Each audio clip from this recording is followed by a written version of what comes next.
കോടികളുടെ crypto currency തട്ടിപ്പ് കേസിൽ നടിമാരായ തമന്ന ഭാട്ടിയ, കാജൽ അഗർവാൾ എന്നിവരെ ചോദ്യം ചെയ്യും.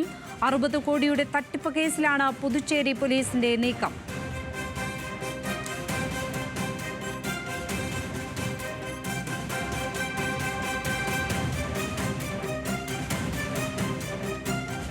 നാഷണൽ ഡെസ്കിൽ നിന്നും മനീഷ് ഐഷ മാത്യു ചേരുന്നു.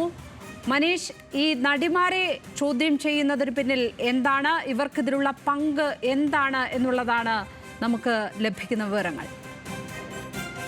ലക്ഷ്മി, 2022 തമിഴ്നാട്ടിലാകെ വ്യാപകമായി ഏകദേശം 60 കോടി രൂപയുടെ ഒരു ക്രിപ്റ്റോ കറൻസി തട്ടിപ്പ് നടക്കുന്നത്. ഇതുമായി ബന്ധപ്പെട്ട പുതുച്ചേരി സ്വദേശിയായിട്ടുള്ള അശോകന്റെ ഒരു പരാതി.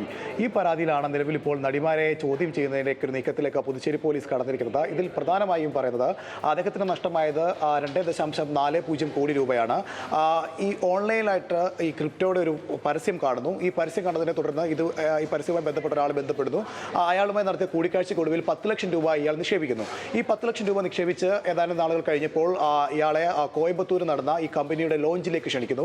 ഈ ലോഞ്ചിൽ തമന്ന ഭാട്ടിയ ഉണ്ടായിരുന്നു. തമന്ന ഭാട്ടിയ അടക്കമുള്ള ചില സിനിമാ താരങ്ങളും ഈ ഒരു ലോഞ്ചുമായി ബന്ധപ്പെട്ട പരിപാടിയിൽ പങ്കെടുത്തു. ഈ പരിപാടിയുടെ ഒരു വിജയവും തനിക്ക് ഈ ആദ്യം നിക്ഷേപിച്ച 10 ലക്ഷത്തിൽ നിന്ന് കിട്ടിയ ലാഭമൊക്കെ കണ്ട് ഇദ്ദേഹം കൂടുതൽ തുക നിക്ഷേപിക്കാൻ തയ്യാറാകുന്നു. അങ്ങനെ 1 കോടി രൂപ നിക്ഷേപിക്കുകയും 1 കോടി രൂപ നിക്ഷേപിക്കുന്നതിനോടൊപ്പം തന്നെ തൻ്റെ 9ഓളം വരുന്ന സുഹൃത്തുക്കളുമായി ബന്ധപ്പെട്ട അവരെയും കൂടെ ഉൾപ്പെടുത്തി ഏകദേശം 2.40 കോടി രൂപ നിക്ഷേപിക്കുകയും ചെയ്തു. തുടർന്ന് മാസങ്ങൾക്ക് ശേഷം മഹാബലിപുരത്ത് നടന്ന മറ്റൊരു ഫംഗ്ഷനിൽ ഇയാൾക്ക് ക്ഷണം ഉണ്ടാവുകയും അവിടെയും ഇയാൾ പങ്കെടുക്കുകയും ചെയ്തു. ഈ ഒരു ഫംഗ്ഷനിൽ ആണ് കാജൽ ഉണ്ടായിരുന്നത്. അങ്ങനെ ഈ ഫംഗ്ഷനിൽ വെച്ച് ഏകദേശം 100ഓളം വരുന്ന ഇവരുടെ ഈ കസ്റ്റമേഴ്സിന്, അതായത് ക്രിപ്റ്റോ കറൻസി നിക്ഷേപിച്ചവർക്ക് 10 ലക്ഷം മുതൽ 1 കോടി രൂപ വരെയുള്ള കാറുകൾ സമ്മാനമായി കമ്പനി നൽകുകയും ചെയ്തു.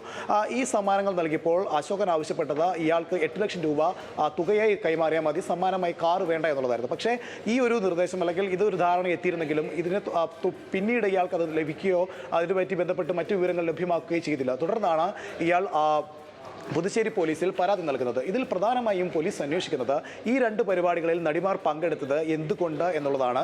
ഏതെങ്കിലും പരസ്യവുമായി ബന്ധപ്പെട്ട തരത്തിലേക്ക് മാത്രമാണോ ഇവരുടെ ബന്ധം, അതോ ഈ തട്ടിപ്പുമായി ഇവർക്ക് നേരിട്ട് എന്തെങ്കിലും ബന്ധമുണ്ടോ എന്നുള്ളതാണ് പ്രധാനമായും പോലീസ് അന്വേഷിക്കുന്നത്. എന്നാൽ ഇതുമായി ബന്ധപ്പെട്ട് നടിമാരുടെ ഭാഗത്ത് നിന്ന് ഈ ഒരു കേസുമായി ബന്ധപ്പെട്ട് തങ്ങളുടെ പേര് വരുന്നതിൽ അവർക്ക് വലിയ ആശങ്കയുണ്ട്. അതുകൊണ്ട് തന്നെ ഈ ചോദ്യം ചെയ്യുന്നതിന് മുമ്പ് കൂടുതൽ അന്വേഷണം നടത്തണമെന്നും അതിനുശേഷം മാത്രമേ ചോദ്യം ചെയ്യലിലേക്ക് കടക്കാവുള്ളൂ എന്നൊരു അത്തരത്തിലൊരു ആശങ്ക ഇവർ പോലീസിനോട് പങ്കുവെക്കുന്നുണ്ട്. പക്ഷേ അപ്പോഴും ഈ ഒരു ചോദ്യം ചെയ്യലുമായി മുൻപോട്ട് പോകാൻ തന്നെയാണ് പുതുച്ചേരി പോലീസിന്റെ നീക്കം. ഇതിൽ പ്രധാനമായും പോലീസ് അന്വേഷിക്കുന്നത് ഈ ഒരു തട്ടിപ്പുമായി ബന്ധപ്പെട്ട് ഏതെങ്കിലും തരത്തിൽ നേരിട്ടുള്ള ബന്ധം നടിമാർക്കുണ്ടോ എന്നുള്ളതാണ്. അതോ ഈ പരസ്യവുമായി ബന്ധപ്പെട്ട് പരസ്യത്തിൽ അഭിനയിച്ചു എന്നതിനപ്പുറത്തേക്ക് ഏതെങ്കിലും ബന്ധമുണ്ടോ, ഈ 2 ചടങ്ങുകളിൽ എന്തിനാണ് ഇവർ പങ്കെടുത്തത് എന്നുള്ള കാര്യങ്ങളാണ് പോലീസ് അന്വേഷിക്കുന്നത്. ലക്ഷ്മി,